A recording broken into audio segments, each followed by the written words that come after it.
Hello, and welcome to Encircled, the Halbe Pocket Podcast. Episode 2, the 16th of April to the 20th of April.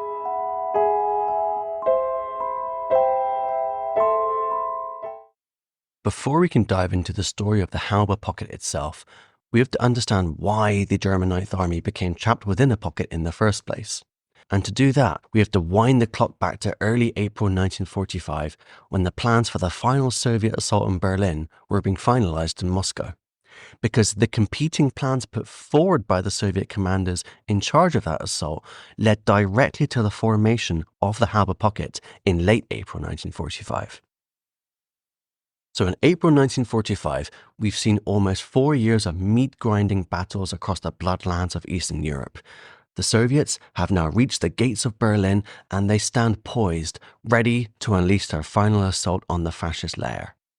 The success of Operation Bag Ration in the summer of 1944, coupled with the rapid Red Army advances secured in the wake of the Vistula Order offensive in January and February 1945, led to the destruction of multiple Wehrmacht armies. As a result, the German fighting machine on the Eastern Front has been well and truly broken. However, these advances also exhausted the Red Army. For whilst the Soviets had revolutionized their material fortunes since 1941 and could now enjoy an impressive advantage over the Germans in terms of tanks, planes, and other forms of firepower, the number of soldiers which had been lost in the last 4 years of battles was mind-numbing. Yes, the Soviets had managed to bleed the Germans dry on the Eastern Front, but their own stocks of fighting men were also running dangerously low, and their exhausted armies had to regroup and they had to restock before they could make that final push onto Berlin. This meant that following the conclusion of the Vistula Order offensive in mid-February 1945, the Soviet advance had slowed, and the Red Army was forced to maintain a largely static front line approximately 70 kilometers east of Berlin. Now the Soviets waited. They resupplied, they brought up new tanks and artillery pieces, and they combed their reserves for replacements to refill their frontline infantry units. Whilst the Red Army prepared itself for the final battle for Berlin, the senior Soviet commanders, Marshal Georgy Zhukov and Marshal Ivan Konev, were summoned to Moscow by Stalin in early April to present their proposals for how the impending assault on Berlin could proceed. Each man hoped to secure Stalin's approval for their plan so that they could be the one to have the honor of taking Berlin. Moreover, to be the general who captured Berlin and ended the war, well, that would probably help you to secure the good graces of Stalin, and that might just save your neck the next time he goes on one of his famous purges. Zhukov was the first to present, and the plan he presented was bold, to say the least. He proposed that his first Belarusian front launch a pre-dawn attack from the Kushtin bridgehead along the Oder River, before proceeding along the Reichsstraße 1 major road directly towards Berlin. His plan of attack would take his forces through the impressive defences at the Seelow Heights, but Zhukov was confident that an overwhelming force of firepower directed onto the German lines would lead to a prompt collapse in those defences. Zhukov intended to utilize over 768,000 men, more than 3,000 tanks, and a staggering 11,000 guns, which would be so tightly packed that there would be an incredible 250 artillery pieces for every kilometer. Zhukov planned for those guns to unleash an apocalyptic artillery barrage on the German defensives, before then committing swarms of Red Army infantry and tanks to follow up and plow through the shattered German lines. The icing on the cake of his plan was his idea to use 140 anti-aircraft searchlights to shine beams of light directly onto the German defensive positions, which would then blind the defenders and mask his approaching troops. Zhukov argued that by bringing an overwhelming use of force against a relatively small area, his forces could advance quickly onto Berlin, capture the city, and end the war. Konev's plan was equally grand, and he outlined how his first Ukrainian front would hurl 5 infantry armies and 2 tank armies, totaling more than 500,000 men, at the German lines along the Neisse River towards the southern approaches to Berlin. His assault would also be supported by a stupefying artillery barrage, also intending to pack 250 artillery pieces into every kilometre. but his barrage would last longer than Zhukov's. And lastly, in order to facilitate the crossing of the Nysa River by his armies, Konyev planned to use Red Army aircraft to lay down a smokescreen, which would mask his infantry whilst they made their river crossings once the artillery barrage concluded. Whilst both plans were ambitious and gargantuan in scale, the main difference between them was the forward starting positions from which they would be launched. After capturing the bridgehead near to Kustrin, Zhukov's first Belarusian front now stood only approximately 70 kilometers east from Berlin. Thus, his proposed assault had much less ground to cover. Konyev's first Ukrainian front, on the other hand, stood more than 120 kilometers away from Berlin at their closest point. Konyev planned to surmount this greater distance by use of his two mobile tank armies, the 3rd Guards Tank Army under the command of General Pavel Rybalko and the 4th Guards Tank Army led by General Dmitry Lelushenko. Konyev hoped his mobile forces could quickly smash through the lightly defended southern Brandenburg countryside in a blitzkrieg assault before swinging up north into the southern districts of Berlin. Another key factor which distinguished the plans from one another was that Zhukov already had in place the 8 armies he intended to use, whereas Konyev's plan required 7 armies in total, but which only 5 were currently in place. To make up for the shortfall in Konyev's plans, Stalin approved the transfer of the 28th and 31st armies from the Baltic and East Prussian sectors to Konyev's sector. However, it would take time for these armies to reach Konyev's front line. After listening to both plans, Stalin did accept both proposals, and he ordered that the dual assaults commence no later than the 16th of April. However, given the fact that Konyev's forces were further away from Berlin, Stalin rewarded Zhukov with the prize of taking Berlin, and he was tasked with capturing the city by the 21st of April before driving his forces on towards the Elbe River. Konyev's front was therefore ordered to play a supportive role to Zhukov, and his front would be primarily tasked with ensuring the destruction of German forces south of the city and the prevention of those German forces from coming to the aid of Berlin.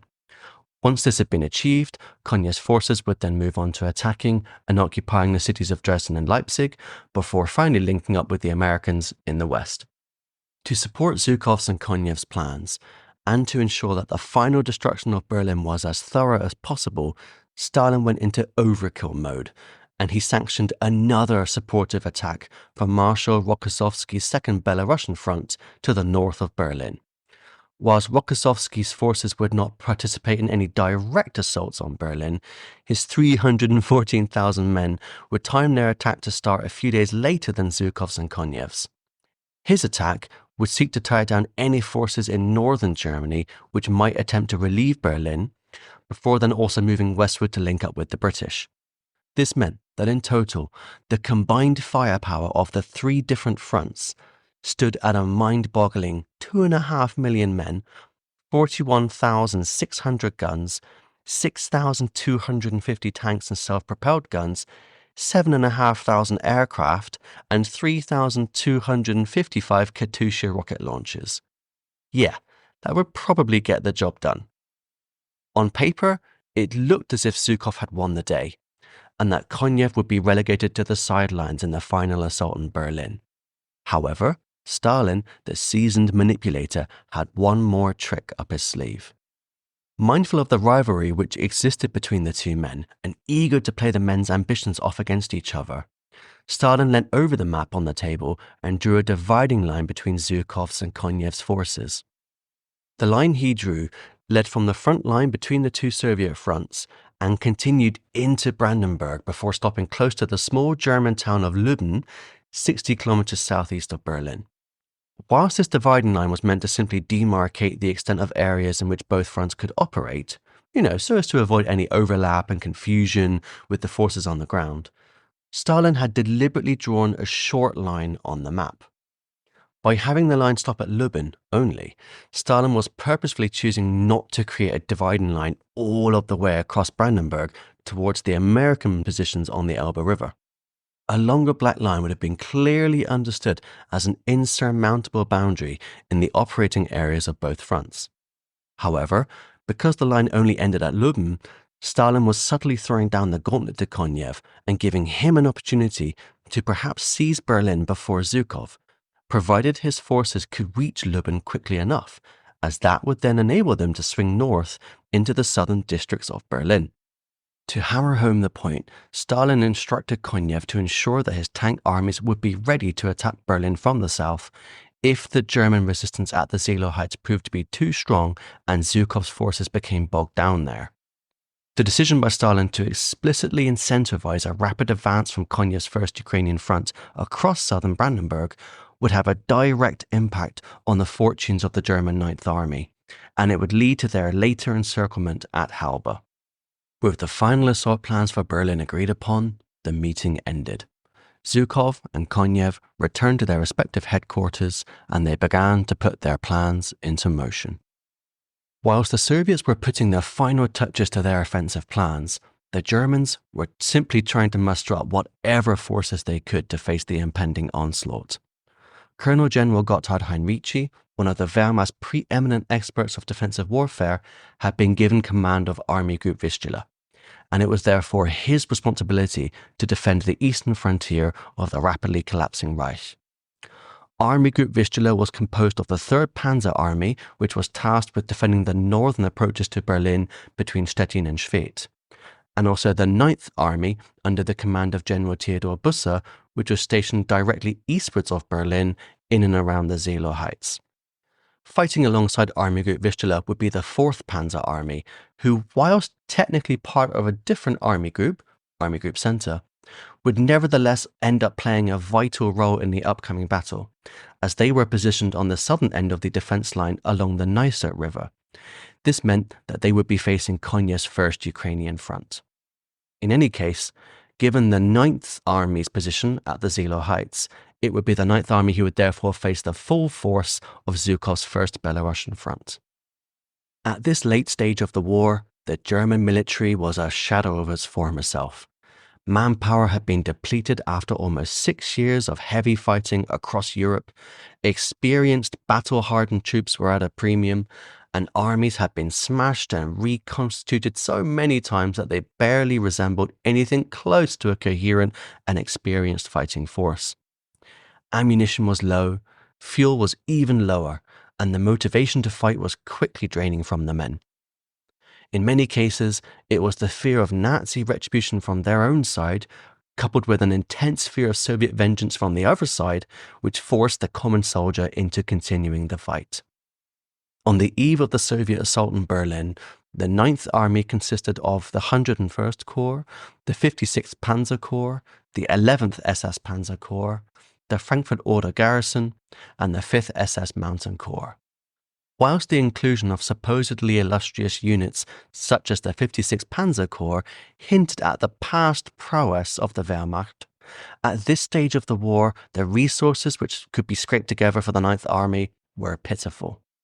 The entire 9th Army could only muster 200,000 men of wildly varying ability and experience, 512 tanks and self-propelled guns, and 2,625 artillery pieces.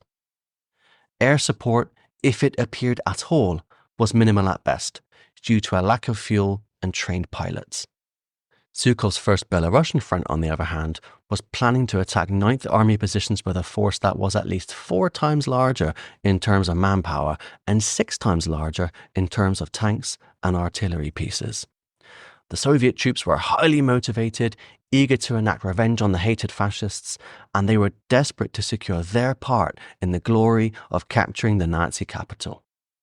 Another factor the 9th Army had to contend with was the crippling nature of decision-making within the Wehrmacht towards the end of the war.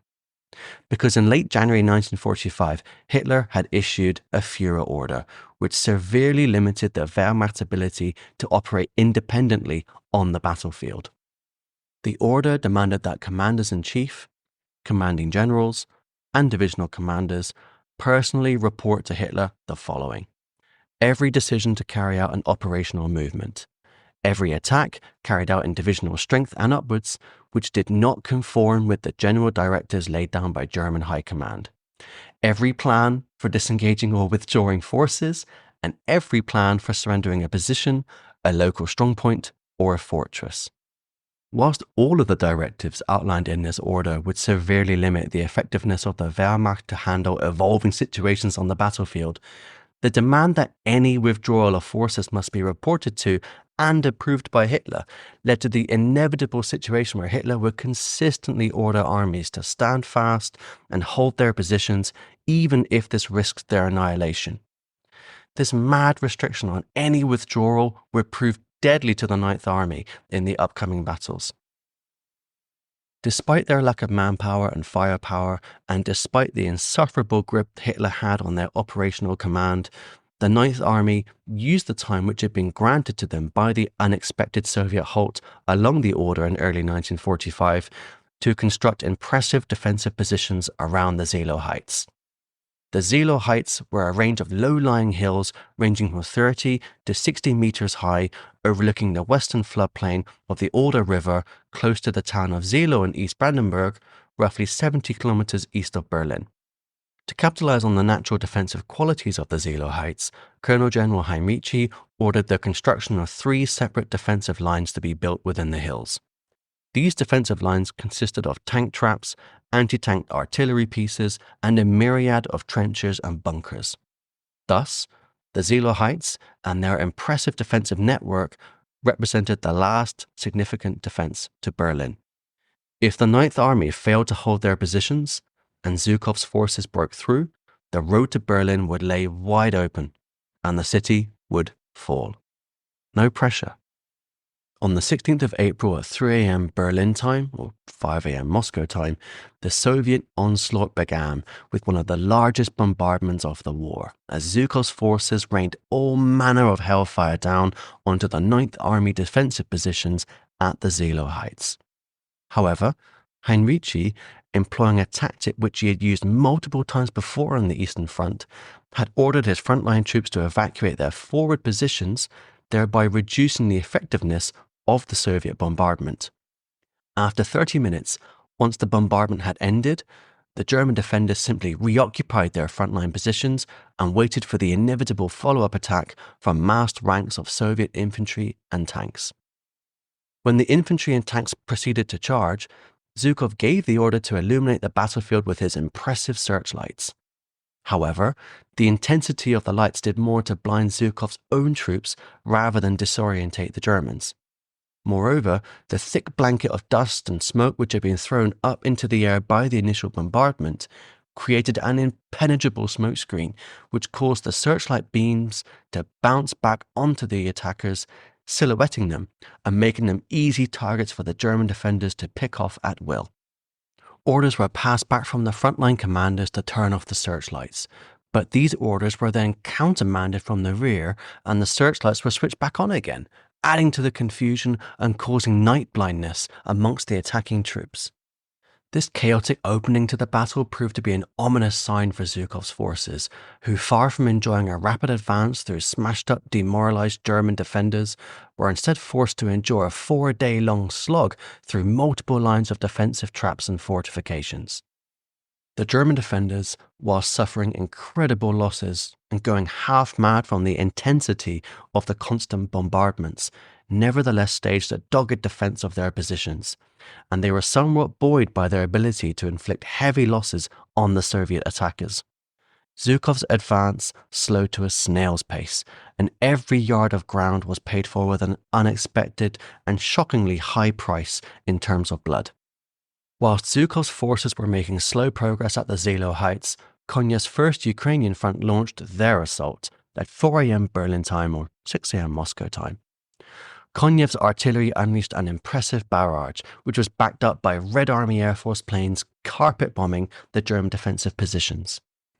In contrast to Zhukov, however, who simply chose to saturate all of the German lines with a blanket of bombs, Konyev's attack was a little bit more selective in its choice of targets, with every identifiable defensive position singled out for direct bombardment. This meant that the 4th Panzer Army defending the west bank of the Neisse River was largely annihilated in the bombardment, with any survivors driven mad by shell shock. As Konyev's bombardment came to a close, the Air Force swooped in low and dropped a cascade of smoke bombs, which signaled the infantry to start their river crossings from 133 different points along the Neisse. Despite only intending to attack a stretch of the river 50 kilometers long, Konev had nevertheless instructed his air force to drop smoke bombs over a stretch of river 4 times as long, as this would confuse the enemy and prevent them from locating the central thrust of the river crossings. The infantry mainly used paddle boats to cross the river, but groups of soldiers also swam across, braving freezing temperatures in the process. As soon as engineers reached the west bank of the river, they laid down cabling, and by midday, ferries were transporting tanks across. The combination of a highly successful artillery barrage coupled with large-scale river crossings meant that Konev's forces made quick gains in their fight against the 4th Panzer Army. By the end of the first day, Konev's forces had successfully penetrated 13 kilometers behind German lines, along a stretch 29 kilometers long. Plus, lead tank units were already halfway to the Spree River, which was the next geographic defensive boundary. Konev's advance led to a collapse in the left flank of the 4th Panzer Army. However, this collapse could have been stabilized if the 4th Panzer Army commander General Busse had committed his reserve panzer divisions. However, Busse kept these in reserve to support his central body of troops instead. This decision spelled disaster for the 9th Army fighting up in the Seelow Heights, as their right flank now lay completely open to the 1st Ukrainian Front forces, who were pouring through the lines, threatening to attack them from the rear. By the 17th of April, the 9th Army was therefore facing sustained heavy attacks head-on from Zhukov's 1st Belarusian Front, whilst now also facing the prospect of encirclement from Konev's 1st Ukrainian Front to the south. General Busse therefore pleaded with German High Command to be allowed to pull his 9th Army back in order to stabilize the line of defense before the entire German front collapsed. Hitler refused to grant a withdrawal, and he instead insisted that the 9th Army hold fast along its positions on the front and simply attempt to plug any gaps in the lines with counterattacks. Easier said than done. Whilst the Germans had blunted Zhukov's attacks in the center, the Soviets moved ruthlessly to exploit their gains in the south. By the end of the first day of the attack, Konev sent Stalin a glowing report on the rapid advance of his armies. Stalin replied that Zhukov was facing intense difficulties in the Seelow Heights and that his progress up there had slowed. Therefore, Konev was given the green light to press on with his rapid advance and direct his 3rd and 4th Tank Armies towards the town of Zossen. Zossen was where the upper command of the German army, the OKH, and the Armed Forces High Command, the OKW, was located, and the town therefore represented an attractive target all by itself. However, it also sat upon an important major road, which Konev could then use to send his forces northwards to capture Potsdam and maybe attack Berlin from the south. Hint, hint, hint. Stalin made a direct reference to their previous meeting in Moscow, leaving Konev in no doubt that he could seize the opportunity to beat Zhukov to the prize of Berlin. With Stalin's approval in hand, Konev boldly commanded his armies to advance daringly and resolutely across the heart of southern Brandenburg and strike northwards towards Berlin.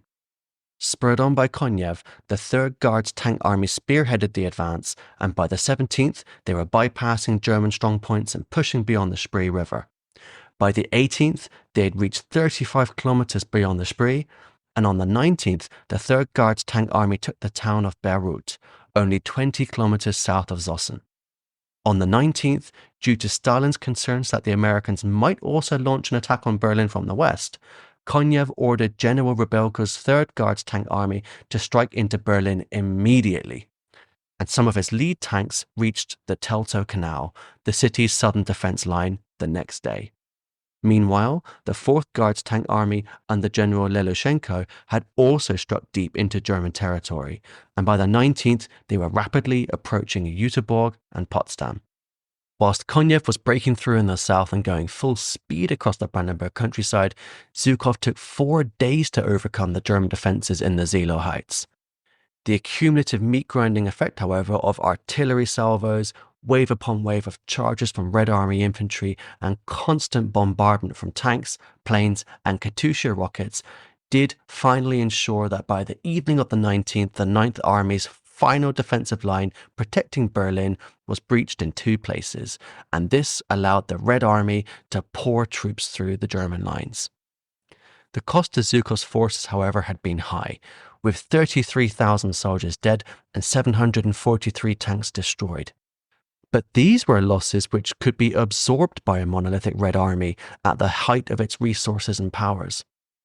The casualties suffered by Busse's Ninth Army, however, were crippling, with over 12,000 men killed in the 4 days of fighting alone. Moreover, the Ninth Army's reserves had been depleted and their forces had been split into 3 different groups. Busse still commanded a sizable force consisting of the 11th SS Panzer Corps, the 5th SS Mountain Corps, and the garrison of the city of Frankfurt Oder.